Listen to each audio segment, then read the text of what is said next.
Wyatt watched the painful articulation of joints and muscles as the man climbed to his feet and swayed on the carpet. "Sit," he said, pushing the man onto the bed. Wyatt stood above him, very close, the light behind his head where he wanted it. When the man looked up, all he'd see would be solidity, an implacable shape. Wyatt put some false menace behind his voice. "What's your name?" "Mostyn." "Mostyn and Whitney," Wyatt said. "Nice." The man was silent. Wyatt said, "But it's not your names I'm interested in. I want to know who you are and why you're here." "We were hired," Mostyn said. He mumbled it, looking at the floor. He wore a black tracksuit and scuffed gym boots. There was red hair on his knuckles, red hair cropped skinhead style on his scalp. He couldn't have been more than 25. "Who hired you?" "I mean," Mostyn said, "someone hired the boss to find you, and he put me and Whitney on it." "What boss are we talking about?" The man looked up. He had freckles and anxious, uneven teeth in a thin, dry-skinned face. "Matt Stolley." "Never heard of him." "Stolley Investigations?" the man said. The question mark at the end of it saying surely Wyatt had heard of Stolley Investigations. "You and Whitney, the mate who ran out on you, you're private detectives." Jesus Christ. Mostyn wet his lips. "Licensed, I swear it." "A pair of cowboys. You were hired to rob me." Mostyn looked away. "No." "Who hired your boss to find me? The security firm running the payroll?" Mostyn raised and lowered his hands. "Not them, no. The boss said it was a private job. Some woman in Queensland. That's all I know, I swear." Wyatt didn't know anyone in Queensland.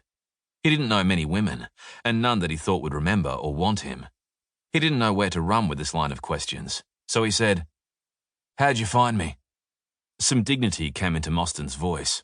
"We specialise in missing persons. We've been tracking you since you hoisted that payroll." Wyatt bent his face close to Mostyn's. "Let me tell you something. I didn't touch that payroll. Someone got to it before I did." Mostyn muttered, as though to himself. "That explains the hitchhiking and caravan parks. We thought with 300 grand you'd have bought your way out of the country. And you two clowns thought you'd see if you could roll me and buy yourself 300 grand's worth of happiness. What were you going to do? Tell the boss you couldn't find me?" The man called Mostyn flushed and looked away. Wyatt tapped him with a cosh. He put no force in it, but the fortified leather connected audibly with Mostyn's cheek. "Empty your pockets." Sullenly, Mostyn tossed a wallet, a handkerchief, a set of locksmith's picks, and a small vinyl case onto the bed. "What's in the case?" Mostyn pulled the zip around 3 sides and peeled open the top. A syringe and a vial of colourless fluid. "A junkie," Wyatt said. He hated them. They had changed the face of crime. They were invariably desperate, vicious, and unpredictable. He'd never work with one. But Mostyn was shaking his head vigorously. "No way. It's a knockout drug. Sometimes the people we've been hired to find don't want to come home." A slow, cold smile appeared on Wyatt's thin face. Mostyn saw it and knew what it meant. "Hey, come on." Wyatt smacked the cosh across the bridge of the man's nose. It came just short of cracking the bone. "What do you prefer? A painless sleep or the bashed over the head kind?" Wordlessly, Mostyn stuck out his arm. "Do it yourself," Wyatt said. For several seconds, Mostyn didn't move. Then, his movements small and spider-like, he removed the syringe and upended the vial over the needle. Holding it up to the light, he drew liquid into the barrel. Finally, he test-squirted the plunger, pulled up his sleeve, and tapped the vein in the crook of his elbow. Both men watched the needle depress the skin, slice gently into the vein. Mostyn pushed the plunger with his thumb. The vein swelled a little. Mostyn slid the needle out, put a finger on the puncture, bent his hand to his chin. "Not long now." They waited.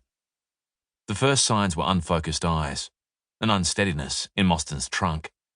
Then his head dropped, his shoulders and arms slumped. Wyatt pushed at him experimentally. He fell sideways onto the bed. Wyatt opened the man's wallet. He found credit cards, driver's license, a card saying...